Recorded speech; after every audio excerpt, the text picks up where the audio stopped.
cá Kenzo Matida contando um pouco pra gente como é que tá a negociação ali, na verdade enterrada, né? Como é que tá o clima de velório na bancada do PSB, depois que ontem ficou decidido que não vai ter federação do PSB com o PT. E por que eu falo de clima de velório na bancada? Porque, como a gente te disse sempre aqui, a cúpula do partido nunca quis essa federação, mas os deputados queriam muito e ameaçaram até com debandada.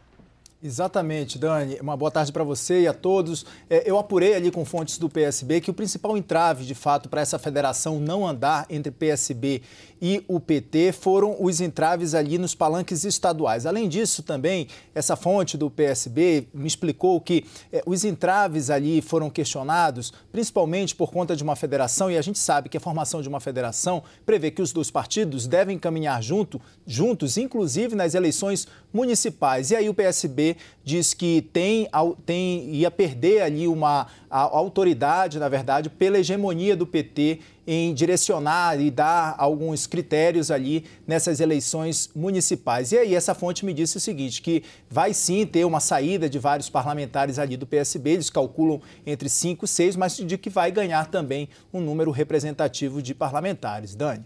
Renata, eu quero que você traga pra gente um pouco como é que tá, assim, pra gente tem que concluir rapidinho aqui, mas vocês estão maravilhosos hoje. Renata, o Lula está dizendo, né, disse mais cedo numa entrevista à Itatiaia, que o Lula está dizendo disse numa entrevista à Itatiaia que ainda trabalha com a possibilidade do PSB entrar na federação, mas a gente sabe que o PSB diz que não, o assunto está enterrado, acabou, é isso.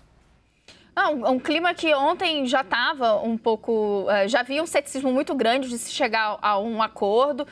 O presidente do PSB, Carlos Siqueira, há algumas semanas chegou a fazer ali uma proposta, né, uma carta aos outros partidos, mas especialmente ao PT, colocando ali diversas exigências ou acordos que ele via necessários para que essa federação andasse. E uma preocupação muito grande, tanto do presidente do PSB quanto de algumas lideranças, de que no final o PSB não acabasse sendo simplesmente absorvido pelo PT, conseguisse manter uma identidade, tivesse voz. Ainda toda aquela questão em torno da candidatura, quem será o candidato no governo de São Paulo, que sempre foi uma questão essencial. Márcio França, do PSB, nunca arredou pé dessa candidatura e o PT já decidiu que ia lançar Fernando Haddad. Então já havia um ceticismo muito grande de se avançar. Com o desfecho de ontem, ficou evidente que eles caminham para um bloco, por uma coligação, para caminharem juntos, mas os acertos regionais vão ser distintos, cada um vai seguir o seu caminho. Eu citei aqui a entrevista do ex-presidente Lula para a Rádio Itatiaia, vamos ouvir.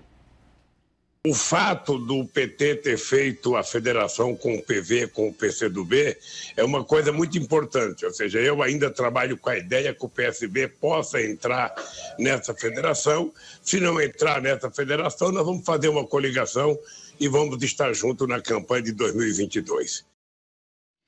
O ex-presidente Lula também, nessa entrevista à Rádio Itatiaia, voltou a falar sobre a volta, digamos assim, o retorno de movimentos sociais ao centro decisório no país, caso ele seja eleito. E citou o movimento dos trabalhadores sem terra, sem teto também, dizendo que isso não vai ser, eles não serão coadjuvantes, eles serão sujeitos de políticas públicas. Isso, claro, já virou munição contra o PT. Vamos dar uma olhada.